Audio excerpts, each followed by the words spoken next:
নমস্কার বন্ধুরা, চলে এলাম আজকের নতুন একটি ভিডিও নিয়ে। আজকের যে প্রেক্ষিতটা নিয়ে আলোচনা করব আপনাদের সঙ্গে সেটা হচ্ছে যে ছাত্রছাত্রীরা ভবিষ্যতে পাইলট হতে চাইছে, তারা কী রত্ন ধারণ করবে। তো এক্ষেত্রে আমি বলবো, সাজেস্ট করব যে বুধের রত্ন পান্না ধারণ করুন আপনারা 5 থেকে 8 রতির মধ্যে, এবং আপনারা লাল প্রবাল ধারণ করুন 10 থেকে 12 রতির মধ্যে। তো আপনারা সুফল পাবেন এবং আশা করছি আপনারা ভবিষ্যতের দিকে এগিয়ে যেতে পারবেন। তো যদি আজকের এই শর্ট ভিডিওটি ভালো লেগে থাকে অবশ্যই চ্যানেলটাকে লাইক করবেন, শেয়ার করবেন এবং আপনারা ভালো থাকবেন। দেখা হচ্ছে পরবর্তী ভিডিওতে।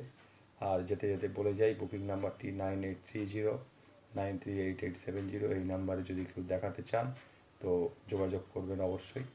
আর আমার চেম্বারটি হলো সোনারপুর, কলকাতা 7 লক্ষ 1